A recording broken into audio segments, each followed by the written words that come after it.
Hoje nós iremos estudar um pouco sobre recursos energéticos. Então viaje comigo nessa aula. São as principais fontes de energia consumidas, né? Aí nós temos a lenha, a tração animal, que é uma das energias mais antigas utilizadas pelo homem, a energia hidráulica, a energia eólica, o carvão mineral, que surgiu aí durante a primeira fase da Revolução Industrial, né? O petróleo, na segunda fase da Revolução Industrial, o gás natural e também a energia nuclear.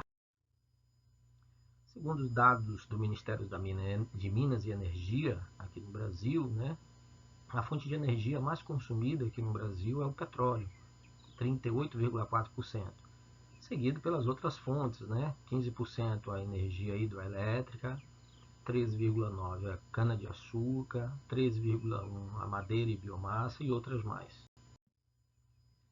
O gráfico nos mostra que a partir de 2009 nós tivemos um crescimento bastante considerado da produção da energia petrolífera. Em 2009 nós tivemos a descoberta da camada pré-sal aqui no Brasil, né? Ali na Bacia de Campos, no litoral fluminense, no Rio de Janeiro. Nós podemos classificar as fontes de energia em dois grandes grupos. A energia renovável, que são aquelas que se recompõem na natureza num período relativamente curto. Aí nós temos como exemplo a biomassa, a energia hidráulica, a energia solar e a energia eólica. E as fontes não renováveis, que são aquelas cuja reposição ocorre na natureza, não ocorre na natureza ou se dá de forma bastante lenta. É o caso das fontes hidrocarbonetas, como carvão mineral, petróleo, gás natural e também o urânio. Vamos começar então falando sobre as fontes de energia não renováveis. Começamos falando sobre o petróleo. Em 1937, o petróleo é descoberto aqui no Brasil, na comunidade do Lobato, né, aqui na Bahia. Em 1953, Getúlio Vargas cria a Petrobras e, a partir de então, cabia à Petrobras, né, o trabalho do monopólio, né, estatal, de pesquisa também, de extração, de transporte, de refino e também de importação desse mineral.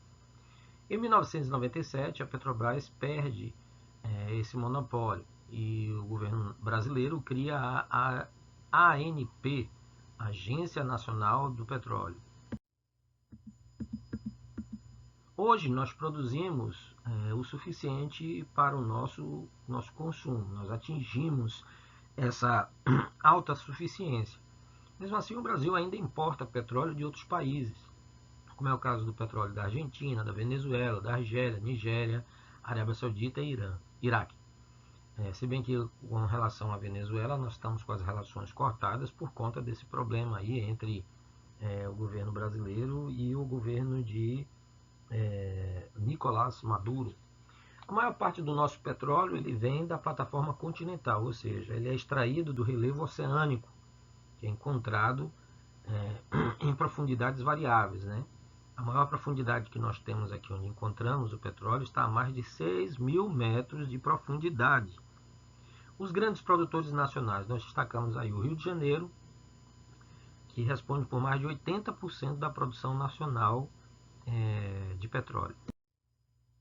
E nesse mapa nós estamos vendo, né, que a maior parte desse petróleo é retirado em águas profundas, né, dentro do oceano, e na faixa marrom vocês estão vendo o percentual que corresponde ao petróleo extraído em terra, né, dentro do continente.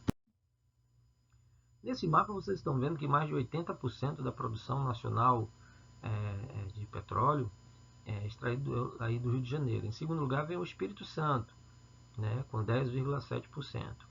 Os outros restantes são distribuídos entre esses outros estados brasileiros, né? Nós temos aí o Ceará, Bahia, o Amazonas, né, o Rio Grande do Norte, Sergipe, como sendo pequenos estados produtores de petróleo.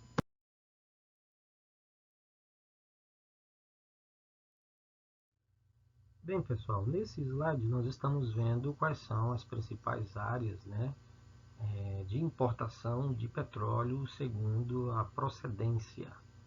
Então, observe aí que a África ela responde, né, por 69,4% das importações de petróleo.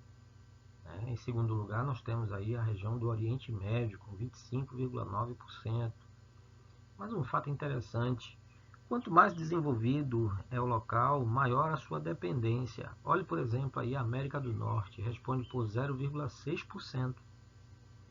Olhe para a Europa e a ex-União Soviética, 0,1%. Então, existe aí um contrassenso, né? Os países mais desenvolvidos, mais desenvolvidos, são eles os que menos produzem petróleo no mundo. Aí nós temos o mapa das principais refinarias encontradas aqui no Brasil. Destacamos uma aqui no estado da Bahia, né, que é a refinaria Landulfo Alves, que fica no município de Mataripe. Então, aí nós temos a cópia da revista Veja, que se refere à descoberta do petróleo na camada pré-sal no litoral fluminense, aqui no Rio de Janeiro. Esse pré-sal ele foi encontrado a aproximadamente 6.000 metros de profundidade. A Petrobras é uma das poucas empresas a nível mundial que detém essa tecnologia de extração do petróleo em águas profundas. O gás natural é uma outra fonte de energia que nós iremos considerar aqui agora. Ela só responde por aproximadamente 5% do consumo total dessa energia aqui no Brasil.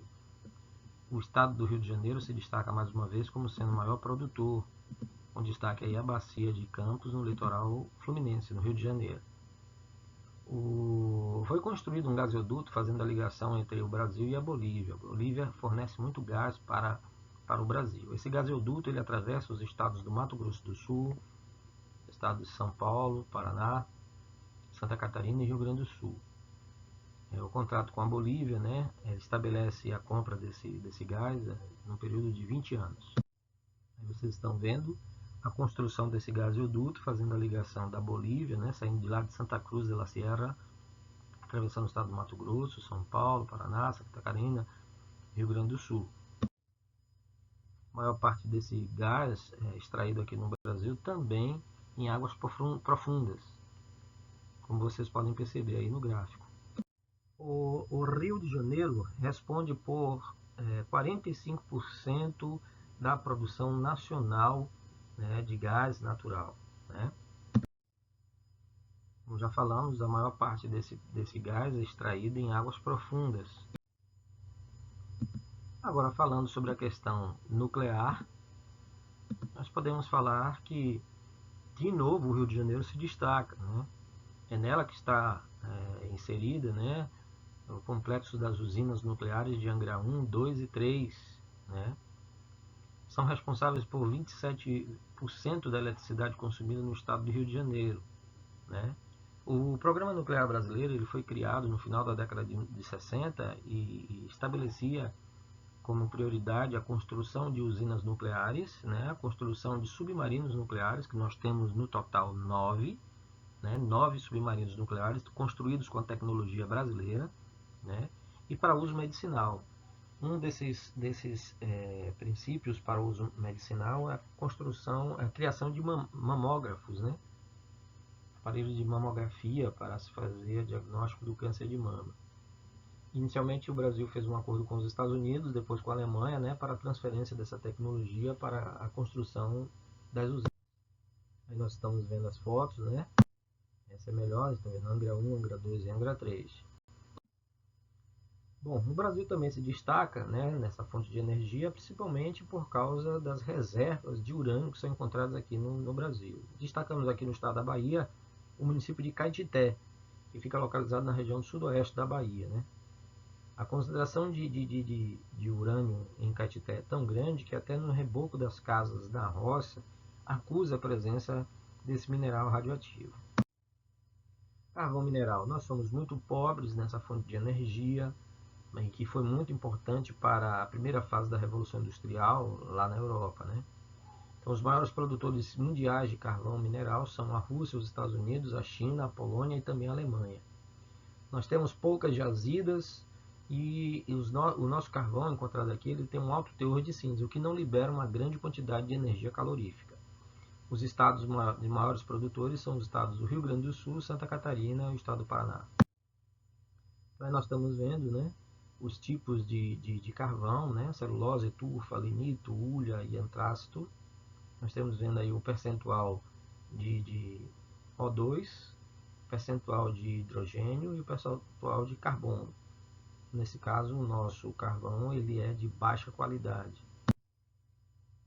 Aí nós estamos vendo os estados onde nós temos as principais jazidas de carvão mineral no Brasil. O estado do Paraná, o estado de Santa Catarina e o estado do Rio Grande do Sul. Agora falando sobre as fontes renováveis, começamos falando sobre a hidroeletricidade. 91% da energia elétrica consumida aqui no Brasil vem das hidrelétricas.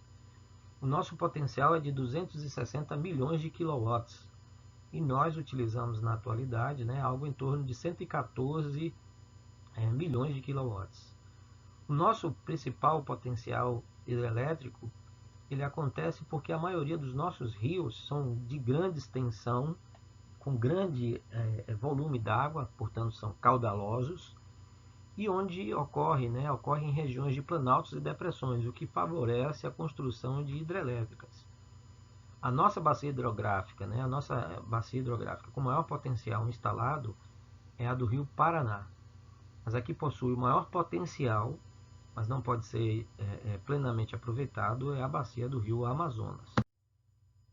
Então, nós estamos vendo nessa tabela que a bacia do Rio Amazonas responde por 106,149, 42,2%, portanto, do potencial hidrelétrico aqui brasileiro. Mas ele não pode ser plenamente aproveitado porque se trata de um rio de planície. Represar as águas de um rio de planície, isso se traduziria num grande impacto socioambiental, afetando as populações ribeirinhas e as tribos indígenas, como também matando a fauna e a flora da grande imensidão do lago que se formaria. Em 1970 foram criados grandes investimentos por parte do governo na construção de hidrelétricas para desenvolver o Brasil, Nós estamos falando da década de 70, período aí que nós mergulhamos pesado no desenvolvimento industrial brasileiro. Então foram construídas a hidrelétrica de Tucuruí, no Rio Tocantins, e Itaipu, na bacia do Rio Paraná. A partir de 1995, muitas hidrelétricas foram privatizadas, principalmente ali na região sudeste. Foi criada a Agência Nacional de Energia e Eletricidade, a ANEEL, para regular as ações do setor. E em 2001 nós tivemos a nossa primeira crise energética no Brasil, por falta de investimentos no setor. Então nós estamos vendo aí a eletricidade, a energia hidráulica é a que mais produz, 75,9%. Nós temos outros investimentos acontecendo no Brasil para o desenvolvimento do setor energético. Um deles é o desenvolvimento dos parques eólicos.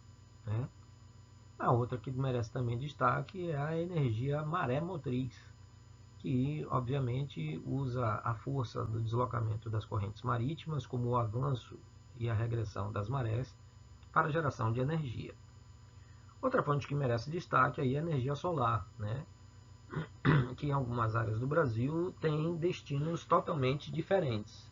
Na região norte e nordeste, por exemplo, ela é usada para gerar eletricidade em comunidades isoladas. Já na região sul e sudeste, essa energia é muito utilizada para aquecimento da água. Nós estamos vendo aí um modelo de aproveitamento da energia solar para aquecimento de água, na região sul e sudeste do Brasil. Um modelo bem simples, de placas fotovoltaicas colocadas na parte da casa, no telhado da casa, para absorção dessa energia, para alimentar e distribuir essa energia pelos cômodos. A energia eólica é uma energia extremamente limpa, é renovável, inesgotável, e disponível em todos os lugares. No Brasil, a sua utilização ainda é muito pequena, gerando apenas 28,6 megawatts. Esse é o modelo principal de catavento que faz o uso da energia motriz para gerar eletricidade. O maior investimento por parte do governo federal para o desenvolvimento dessa fonte de energia está aqui no Nordeste, no estado da Bahia, do complexo chamado de Alto Sertão, envolvendo aqui alguns municípios como Morro do Chapéu, Canarana,